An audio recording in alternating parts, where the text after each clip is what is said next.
أعوذ بالله من الشيطان الرجيم بسم الله الرحمن الرحيم بسم الله الرحمن الرحيم السلام عليكم ورحمة الله وبركاته إن الحمد لله نحمده ونستعينه ونستغفره ونتوب إليه ونعوذ بالله من شرور أنفسنا وسيئات أعمالنا من يهده الله فلا مضل له ومن يضلل فلا هادي له أشهد أن لا إله إلا الله وحده لا شريك له وأشهد أن محمدا عبده ورسوله صلى الله عليه وعلى آله وأصحابه ومن تبعهم بإحسان إلى يوم الدين أما بعد اللهم علمنا بما ينفعنا وانفعنا بما علمتنا رب زدنا علما وارزقنا فهما وأرنا الحق حقا وارزقنا اتباعه وأرنا الباطل باطلا وارزقنا اجتنابه وأدخلنا برحمتك في عبادك الصالحين إنك ولي ذلك والقادر عليه إخواني وأخواتي في الله رحمكم الله أوصيكم ونفسي بتقوى الله faqad fazal muttaqun. Para jamaah yang dimuliakan Allah Subhanahu wa taala, pada malam hari ini kembali kita membahas tentang sirah nabawiyah. Mempelajari sirah nabawiyah tidak hanya kita berbicara tentang peristiwa-peristiwa, tanggal, tahun terjadinya peristiwa-peristiwa yang dialami oleh Nabi Muhammad sallallahu alaihi wasallam. Akan tapi lebih luas daripada itu, bahkan Nabi adalah utusan Allah Subhanahu wa taala yang diberikan wahyu dan kemudian disampaikan kepada manusia di mana wahyu ini berupa petunjuk hidayah. Wahyu ini langsung datang dari Allah Subhanahu wa taala, sehingga apa yang diucapkan Rasulullah bukanlah dari hawa nafsunya. Dan sifat daripada agama Islam ini adalah rahmatan lil alamin. Apa yang dibawa oleh Rasulullah ini sebagai rahmat bagi seluruh alam ini. Sebagaimana Allah berfirman, "Wa ma arsalnaka illa rahmatan lil alamin." Dan tidaklah kami utus kamu ya Muhammad kecuali sebagai rahmat bagi alam ini. Laqad kana lakum fi Rasulillah uswatun hasanah. Telah ada pada diri Rasulullah bagi kalian uswah hasanah, suri teladan yang baik. Rasulullah adalah manusia yang maksum, yang dilindungi oleh Allah dari kesalahan-kesalahan. Tidak seperti manusia-manusia yang lain. Dia pernah bersalah tapi langsung ditegur, langsung dididik oleh Allah Subhanahu wa taala. Sehingga Allah menjadikannya sosok yang disegani sebagai sosok yang inspirator, yang tinggi, memberikan motivasi kepada umatnya, sebagai pengajar, menebarkan kebaikan. Maka semakin kita belajar tentang sirah nabawiyah dengan betul-betul mengikuti ajaran Nabi, maka semakin tinggi kedudukan kita di sisi Allah Subhanahu wa taala. Hadirin sekalian, siapapun yang memperoleh pencerahan dalam satu bidang agama itu karena berkah dari mengikuti Nabi Muhammad sallallahu alaihi wasallam. Karena Nabilah pendidik yang pertama, Nabilah yang mengajarkan kita setiap sesuatu yang berkaitan dengan agama. Sehingga apapun yang kita kerjakan dalam masalah agama ini, hadirin sekalian, maka Nabi mendapatkan pahala di sisi Allah Subhanahu wa taala. Ya, sehingga Allah Subhanahu wa taala berfirman, "Inna a'tayna kal kautsar." Sesungguhnya kami ya Muhammad memberikan kepadamu kebaikan yang banyak. Bisa juga diartikan al-kautsar, haud, telaga yang Allah berikan kepada Nabi Muhammad sallallahu alaihi wasallam. Karena Nabilah yang memberikan ajaran kepada para ulama, kepada para fuqaha, kepada para pemimpin, ya kepada para mujahidin, orang-orang yang sholat, orang-orang yang berpuasa. Nabi lah yang pertama memberikan pelajaran tentang hal ini, hadirin sekalian. Dan inilah yang kemudian membuat perubahan pada kehidupan sahabat-sahabatnya di sekitar Nabi Muhammad SAW.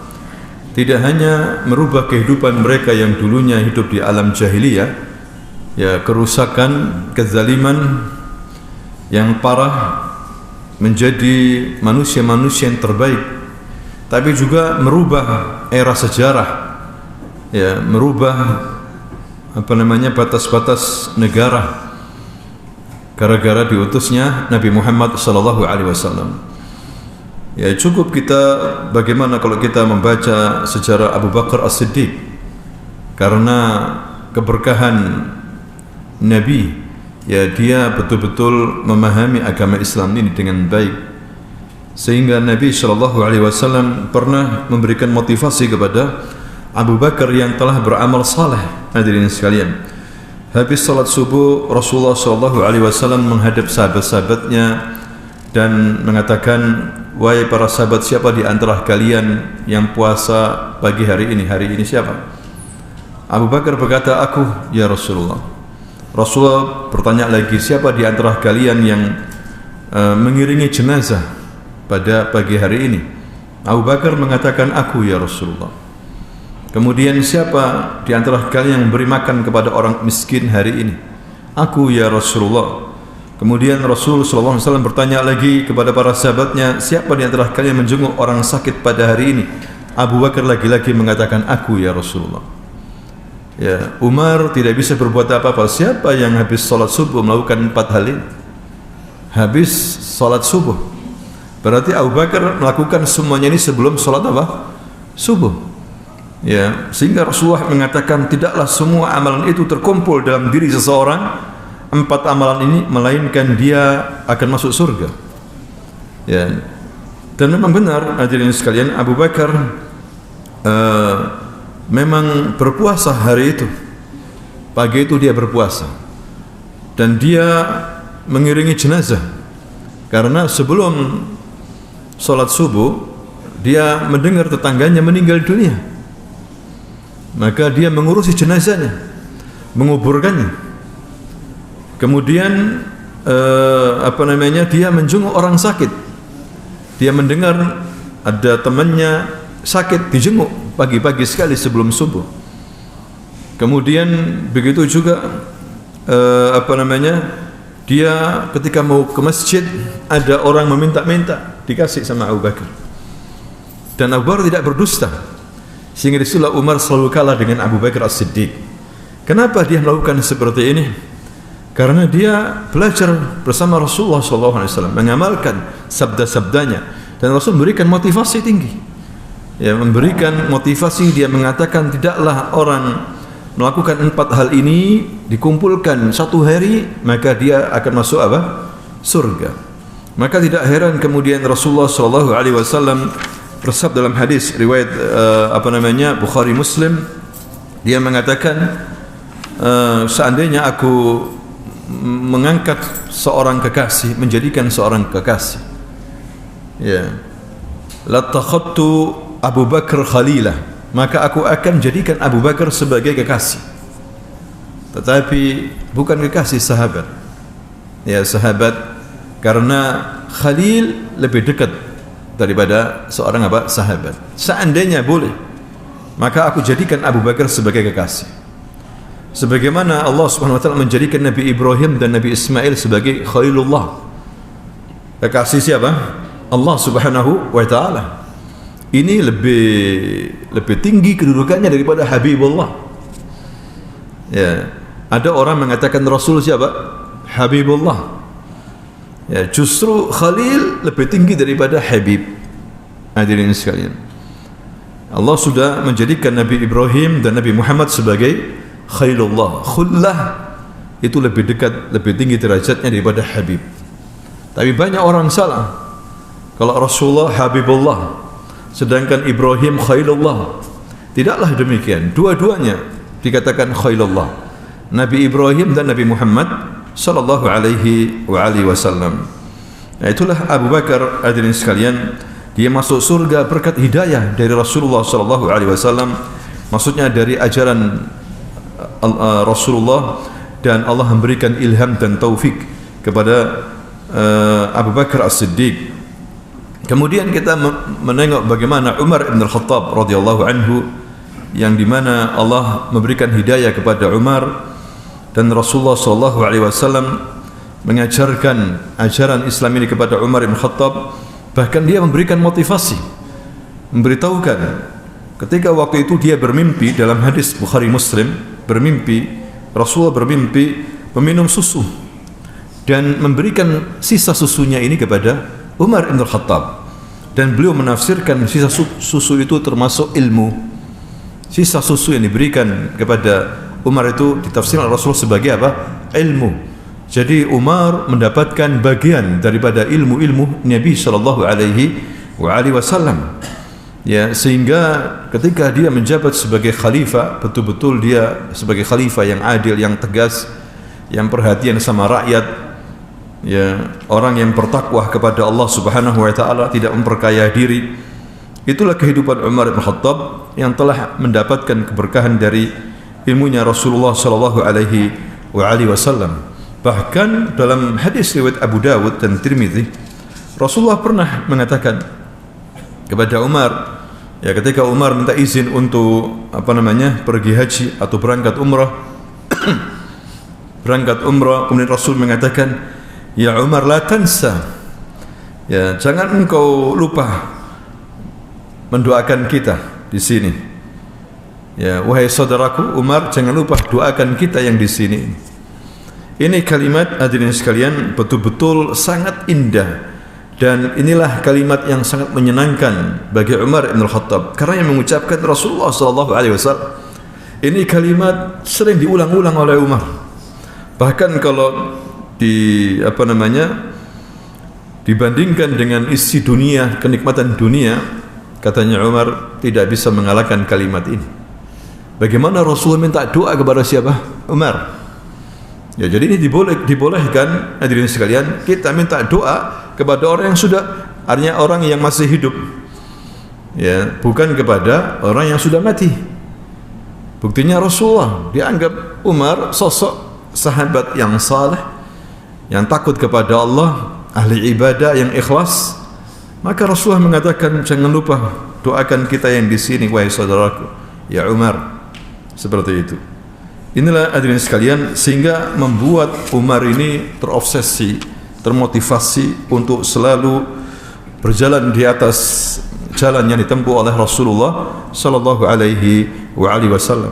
Lihat bagaimana Rasulullah mendidik manusia-manusia di zamannya saat itu, sehingga sahabat-sahabat Nabi ini awalnya dulu orang-orang biasa, orang-orang Badui, ya, orang-orang yang mungkin dibandingkan dengan Persia Romawi skala jauh sudah. Tapi berkat daripada ajaran Rasulullah sallallahu alaihi wasallam, mereka menjadi manusia-manusia yang terbaik. Ya, manusia-manusia yang dermawan, pemimpin-pemimpin yang adil, mempunyai akhlak yang baik, sehingga mereka ikut membantu menyebarkan Islam. Kemudian kita tengok lagi Utsman ibn Affan, bagaimana beliau mengambil keberkahan ilmu dari Rasulullah sallallahu alaihi wasallam. Ya, Rasul menyuruh kita untuk banyak berderma, bersedekah, sehingga Utsman banyak bersedekah. Dia pernah membekali seluruh pasukan untuk persiapan menuju Tabuk dalam perang Tabuk. Dia memberikan banyak sekali harta. Ya, dia membeli sumur rumah. Sumur ini milik orang Yahudi, dan sumur-sumur di Madinah itu kering dan kurang bagus airnya. Kecuali sumur ini jernih airnya, ya, Utsman bin Affan membeli. Orang Yahudi ingin menaikkan harga, maka Utsman mengatakan, naikkan harga berapapun aku tetap beli sumur ini. Dan dia membeli sumur itu, kemudian diwakafkan untuk kaum muslimin di saat umat Islam membutuhkan air, hadirin sekalian. Inilah Utsman. Sehingga setelah itu Rasulullah sallallahu alaihi wasallam mengatakan, ma darra Utsman lima fa'ala hadzal yawm. Ya, Utsman tidak akan ditimpa apapun mudarat musibah dengan apa yang dilakukan hari ini. Ini persaksian Rasulullah. Artinya Utsman tidak akan murtad, tidak akan kembali ke jahil lagi. Utsman selalu istiqamah walaupun di zaman fitnah, tetap istiqamah. Ya, inilah motivasi yang diberikan oleh Rasulullah.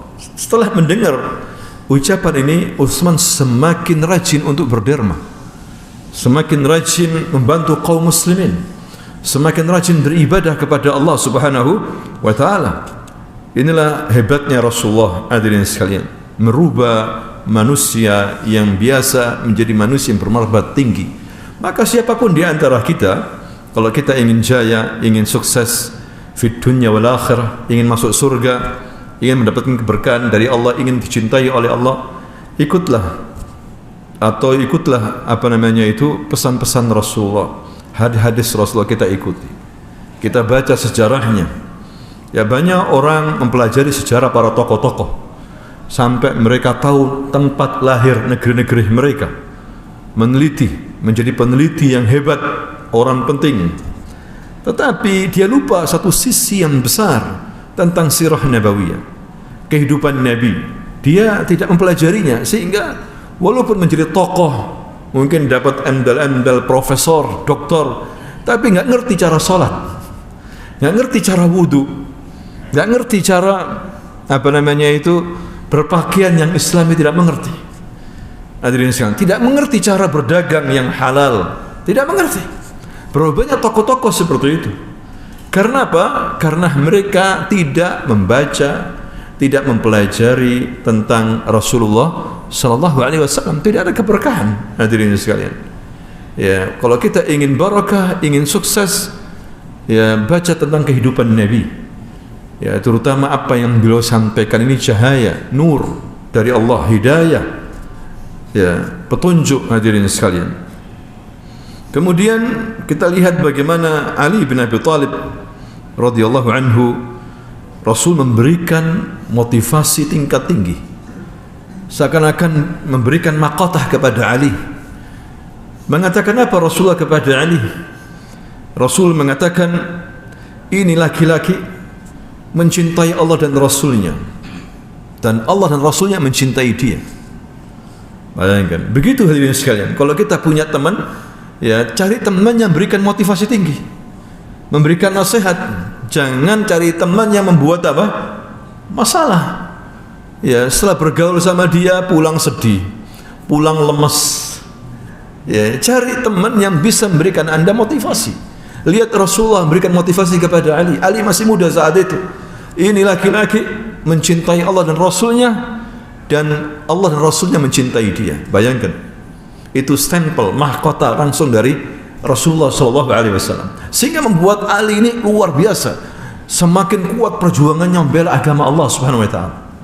Ya, walaupun dia sering dijadikan oleh Rasul sebagai pemimpin, dia dapat ghanimah, dia sedekahkan di jalan Allah Subhanahu Wa Taala. Dia tidak melihat bagaimana kekayaan. Dia pernah diutus Rasulullah ke Yaman di akhir kehidupan Rasulullah. Dia berhasil menaklukkan Yaman sana. Pulang mendapat ghanimah banyak, ratusan onta diberikan ke Rasulullah. Sama Rasul dijadikan sebagai hewan kurban di Mina untuk disembelih. Itu Ali bin Abi Thalib, hadirin sekalian. Ya, jadi semakin bangga Ali dengan apa yang dikatakan oleh Rasulullah SAW. Kemudian juga dia pernah mengatakan, ya Ali, tidakkah kamu ridha, tidakkah kamu senang jika posisimu dengan aku ini sama dengan posisinya Nabi Musa dengan Harun? Bayangkan, tambah senang lagi Ali bin Abi Thalib, merasa dekat dengan siapa? Rasulullah. Karena Rasul mengatakan, tidakkah kamu senang ya Ali, posisiku dengan kamu itu sama dengan posisinya siapa? Nabi Musa dengan Harun. Wa Haruna akhi, kata Nabi Musa alaihissalam, ini Harun saudaraku. Berarti dekat sekali posisinya Rasulullah dengan Ali bin Abi Thalib. Inilah motivasi yang luar biasa yang ditanamkan oleh Rasulullah ke dalam hati Ali bin Abi Thalib, sehingga dia menjadi sosok yang kuat, ya, orang yang cerdas dalam masalah agama, dan dia termasuk Khalifah Ar-Rashid Ar-Rabi', Khalifah Rasyid yang keberapa? Keempat. Ya. Itu cara Rasulullah mendidik para sahabatnya. Ya, dia tahu mana sahabat-sahabat yang punya kelebihan, punya skill tertentu. Disuruh Nabi memberikan posisi yang pas pada masing-masing, ya, sesuai dengan porsinya. Ini menunjukkan cerdasnya Rasulullah Shallallahu Alaihi Wasallam, dan juga memberikan pelajaran, menasihati, berwasiat. Tidak ada suatu momen kecuali Rasul memberikan wasiat kepada para sahabat-sahabatnya, memberikan nasihat. Inilah Nabi kita, hadirin sekalian, sehingga merubah bangsa Arab yang awalnya bangsa Arab dulu underdog, tidak dilihat oleh bangsa-bangsa besar, orang-orang Badui, ya, tidak punya peradaban yang besar sebagaimana Persia Romawi. Bahkan Persia Romawi malas jajah bangsa Arab ini. Ada apa di situ? Nggak ada sesuatu yang dibanggakan, ya, kecuali mereka memelihara himar, kambing seperti itu, onta, pindah ke tempat yang lain. Tapi semuanya berubah ketika dimunculkan di tengah-tengah mereka oleh Allah Subhanahu wa taala seorang Rasul Muhammad sallallahu alaihi wasallam. Mereka berubah dan diajari oleh Rasulullah, mereka mendapatkan keberkahan. Sebagaimana Abu Ubaidah Ibn al-Jarrah radhiyallahu anhu, ya, dia mengatakan kepada Abu Ubaidah, ya, sesungguhnya likulli ummah amin, wa amin hadhil ummah Abu Ubaidah Ibn al-Jarrah. Setiap umat mempunyai orang-orang yang amanah, amin, dan orang yang paling amin di umat ini adalah siapa? Abu Ubaidah Ibn al-Jarrah. Ketika mendengar ucapan ini, semakin amanah Abu Ubaidah, hadirin sekalian, semakin kuat ibadahnya kepada Allah, semakin patuh dia kepada perintah-perintah Rasul. Betul-betul dia menjaga amanah, rahasia-rahasia. Tidak mudah dia kemudian membongkar, ya, karena tahu Rasul masing-masing sahabatnya, oh ini cocok untuk disimpan semua data-data umat Islam. Ya, tidak semua sahabat bisa seperti itu. Begitu juga Rasulullah SAW, hadirin sekalian, memberikan pelajaran kepada kita bahwa orang yang bersalah, ya, tidak harus langsung dibenci, divonis habis. Ya, dinasihati sama Rasulullah. Terkadang Rasulullah memaafkan. Ya, kalau memang hatinya masih punya iman, punya kejujuran. Terkadang tidak disebutkan ketika menegur seorang yang bersalah, tapi juga terkadang dia memaafkan, sebagaimana yang terjadi pada surah Al-Mumtahanah. Surah Al-Mumtahanah ini nama lainnya Mumtahina, wanita yang diuji. Kalau Mumtahina, wanita yang menguji. Ada juga yang mengatakan bahwa surah ini surah Mawaddah, karena ada terulang, 3 kali terulang kalimat apa? Mawaddah. Di ayat yang pertama sampai ke-7, Allah SWT sebetulnya sepakat para ulama bahwa ayat ini berkenaan dengan seorang sahabat namanya Hatib ibn Abi Balta'ah. Hatib ibn Abi Balta'ah. Allah berfirman, ya ayyuhalladzina amanu la tattakhidhu aduwwi wa aduwakum awliya tulkuna ilaihim bil mawaddah. Wahai orang-orang yang beriman, jangan engkau jadikan musuhku, musuhmu sebagai aulia, sebagai sahabat, kerabat, teman, pemimpin. Jangan kemudian engkau lemparkan kepada mereka cintamu. Tidak boleh seperti itu. Ya, kenapa terjadi teguran Allah ini? Ada asbab nuzulnya dalam kitab-kitab tafsir, termasuk tafsir Ibnu Katsir dan yang lainnya, riwayat Bukhari, bahwasanya waktu itu tahun ke-8 Hijriah, Rasulullah SAW mengumpulkan sahabatnya, pasukan perang, ada sekitar 10.000 pasukan perang. Rencananya Rasulullah ingin mengejutkan kafir Quraisy, menaklukkan kota Mekah, Fathu Mekah. Ya, kenapa Rasulullah menaklukkan Fathu Mekah? Karena mereka berkhianat, berjanji tidak ada peperangan, tapi orang Quraisy gara-gara, ya, di mana koalisinya Nabi Bani Khuza'ah itu diserang tiba-tiba, dibunuh beberapa orang sama orang Quraisy. Padahal tidak boleh ada gencatan senjata selama 10 tahun. Tahun ini waktu itu keputusan ini ditekan pada waktu Sulh Hudaybiyah, perjanjian Hudaybiyah. Ya, tahun ke-6 Hijriah. Nabi faham orang musyrik ini tidak lama akan mengingkari janjinya. Ya, akhirnya hadirin sekalian, Nabi memberangkatkan pasukan. Biasanya Nabi itu memang merahasiakan, tidak semua orang Madinah, masyarakat diberitahu Nabi mau kemana. Karena itulah siasat peperangan. Ya, ada beberapa hal yang harus dirahasiakan. Dan Nabi mengatakan al-harbul khuda'. Al-harb perang itu khida', tipu daya, siasat. Terkadang Nabi menuju arah selatan, dia berangkat menuju utara. Ketika di pertengahan jalan belok lagi menuju ke selatan. Akhirnya diketahui. Begitu juga ketika Fathu Mekah. Sampai Aisyah tidak diberitahu. Aisyahnya disuruh, ya Aisyah persiapkan bekalku. Ya, baju besi, pedang siapkan. Mau kemana? Rasul tidak memberitahu. Nah, ketika sudah persiapan, tiba-tiba malaikat Jibril memberitahu Rasulullah. Menunjukkan Rasul tidak tahu hal yang gaib. Allah yang beritahu melalui malaikat Jibril. Kalau ada yang menyangka Rasul mengetahui yang gaib, maka itu salah. Apalagi di bawah tingkatannya Rasul, wali misalnya, tidak tahu yang gaib. Hadirin sekalian, malaikat Jibril diberitahu oleh Nabi Muhammad diberitahu oleh malaikat Jibril, ya Muhammad, ya Rasulullah, ada seorang wanita membawa surat.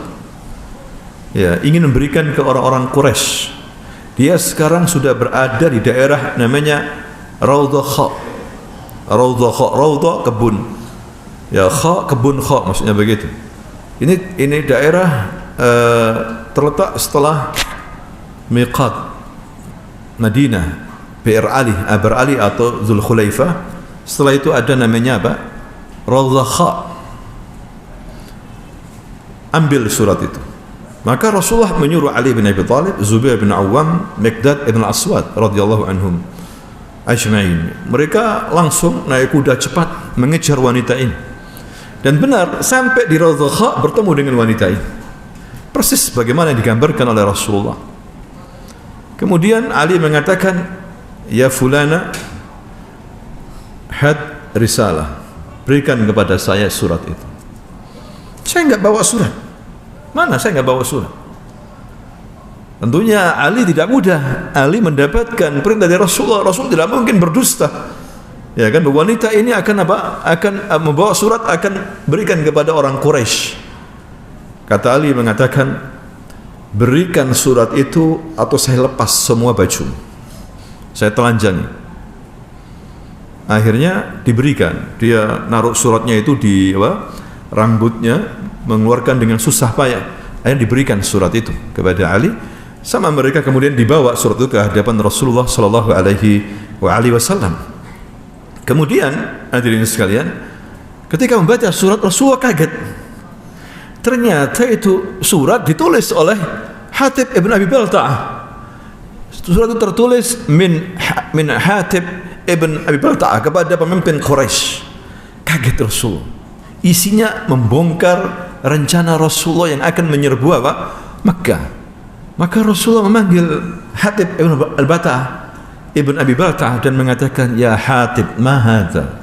Apa ini ya Hatib? Kenapa kau menulis seperti ini? Kenapa engkau membocorkan rahasia ini kepada orang Quraisy? Maka Hatib mengatakan, la ta'jal ya Rasulullah. Jangan buru-buru menghukumku ya Rasulullah. Saya ini bukan orang Quraisy.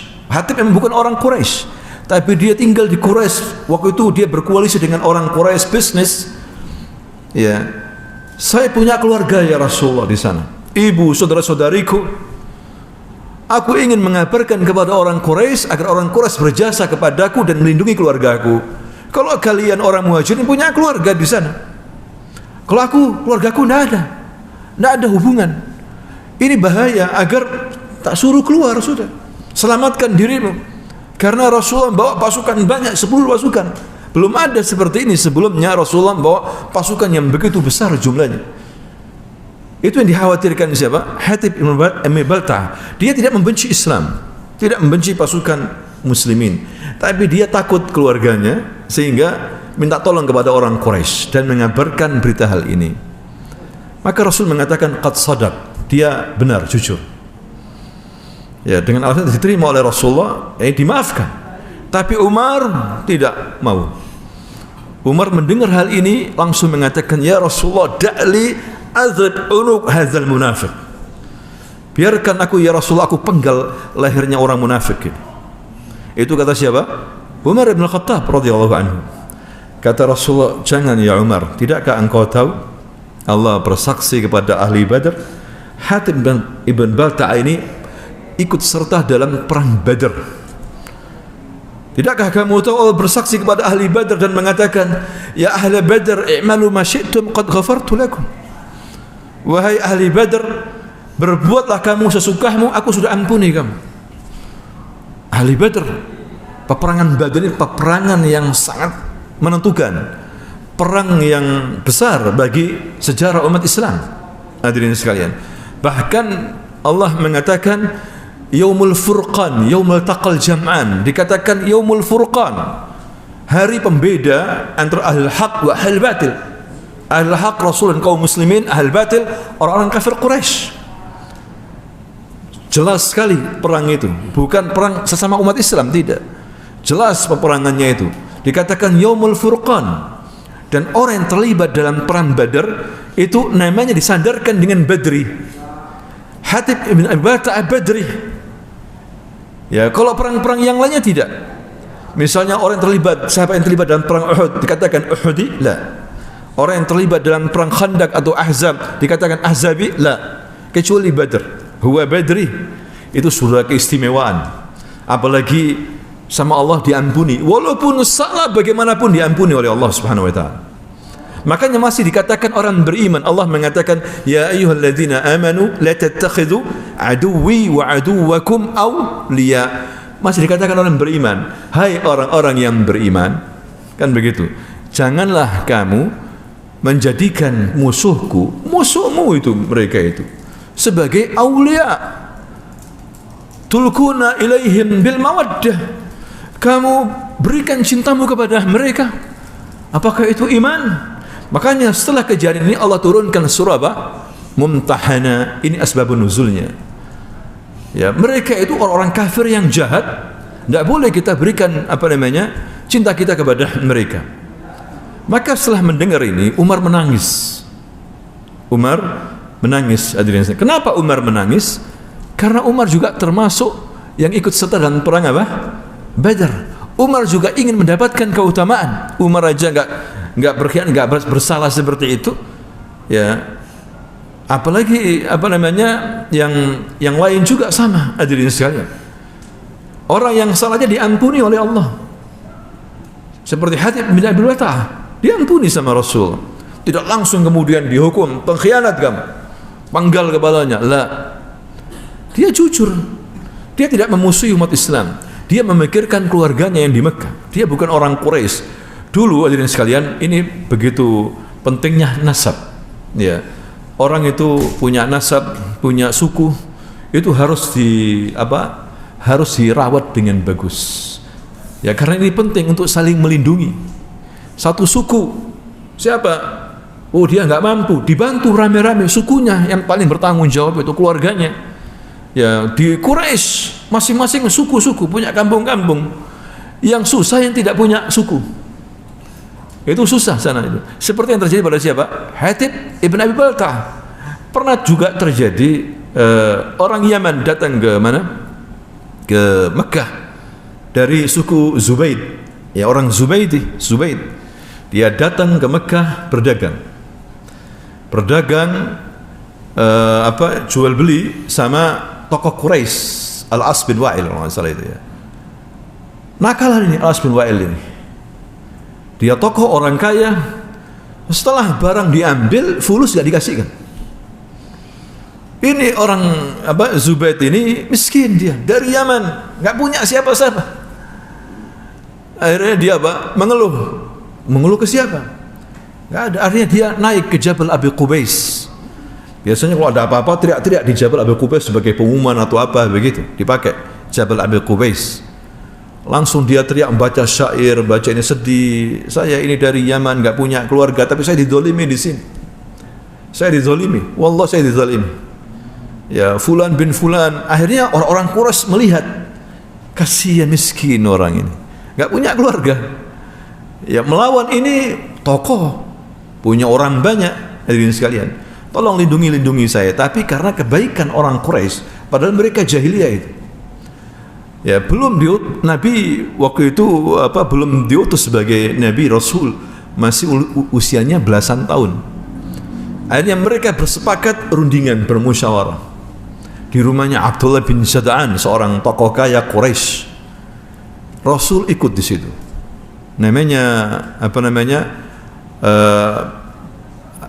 Ada perundingan ya, yang dimana akhirnya disepakati. Mereka sepakat tidak boleh menzalimi seseorang di tanah haram, dari luar Mekah maupun orang dalam, tidak boleh menzalimi, harus dikembalikan. Nah, inilah hadirin sekalian kesepakatan damai ini yang disukai sama Nabi. Nabi ikut waktu itu orang-orang kafir Quraisy. Di sini menunjukkan bahwa tidak semua orang kafir Quraisy kalangan menengah atas itu buruk-buruk dalam sisi akhlak. Mereka baik. Mereka orang-orang yang baik, amanah, mereka tidak mau berdusta, mereka macam-macam ada kebaikan, suka berderma, menghormati tamu, akhlak-akhlak baik bangsa Arab waktu jahiliyah. Kebanyakan yang zina itu kalangan menengah bawah. Kata ahli sejarah, para budak yang berzina itu menengah ke bawah, yang ekonominya lemah. Hadirin sekalian. Tapi kalau menengah ke atas, mereka menjaga nasab, kehormatan, seperti itu. Hanya saja mereka itu menyembah berhala, minum khamr, seperti itu. Nah, kembali kepada Hatib bin Abi Balta'ah, dimaafkan sama Rasulullah. Nah, di sini hadirin sekalian membantah kelompok-kelompok radikal yang suka mengkafirkan, membantah kelompok Khawarij dan Mu'tazilah yang beranggapan bahwa orang yang berbuat dosa besar itu kafir dan di akhirat masuk neraka selama-lamanya. Mereka tidak bisa membedakan mana dosa besar yang sudah keluar dari agama Islam, mana dosa besar yang belum dikafirkan, belum keluar dari agama Islam. Ya, makanya Allah masih memanggil mereka? Ya ayyuhalladzina amanu, padahal berkhianat, ya kan? Begitu juga terjadi pembunuhan dua kubu, perang. Allah masih mengatakan mereka ini orang-orang yang beriman. Wa in ta'ifatani minal mu'minina qatatalu fa aslihu bainahuma. Wa in ta'ifatani, jika dua kelompok, dua golongan iqtatalu, saling membunuh, saling bunuh sampai pada tingkat pembunuhan, perang. Masih dikatakan minal mu'minina qatatalu, dari orang-orang yang beriman. Islah. Ya, kalau memang ada yang berbuat salah, hukum sesuai dengan hukuman, tapi tidak dikafirkan. Beda dengan orang-orang kelompok radikal, langsung kafir. Makanya kita hati-hati. Ya, belajar Islam ini, lihat pemahamannya para sahabat. Misalnya Allah berfirman di dalam surah Al-Maidah ayat 41 ya. Wa man lam yahkum bima anzalallah fa ulaika humul kafirun. Barang siapa yang tidak berhukum dengan hukum Allah, maka mereka itu orang-orang kafir. Dalam hal ini Ibnu Abbas memberikan penjelasan. Dilihat kalau sudah sampai menghalalkan apa yang diharamkan, mengharamkan apa yang dihalalkan, dan dia ngerti hal itu, maka bisa dikafirkan. Tapi kalau dia masih mengakui bahwa hukum Allah itu yang baik, tapi karena hawa nafsunya dia tidak mampu, takut musuh-musuhnya, sehingga dia tidak berhukum dengan hukum Allah, maka katanya Ibnu Abbas mengatakan orang seperti ini hukumnya kufrun duna kufrin. Ini istilahnya siapa? Ibnu Abbas. Siapa Ibnu Abbas? Turjumanu Quran, pakar tafsirnya Al-Quran, didoakan oleh Nabi masih kecil, diberikan motivasi masih kecil, mengambilkan air untuk wudhu Nabi di rumahnya, dan itulah permulaan Ibnu Abbas seperti mendapatkan mahkota dari Rasulullah. Apa kata Rasulullah? Didoakan. Rasul mengatakan, Allahumma faqihhu fid din wa alimhu ta'wil. Ya Allah, pahamkan anak ini agama dan masalah tafsir. Masalah apa? Tafsir. Ini kalimat betul-betul dipegang oleh Ibnu Abbas sehingga dia banyak belajar bersama Rasulullah, mendapatkan ilmu yang luar biasa. Sehingga masih muda dia sudah menjadi mufti. Menafsirkan ayat ini.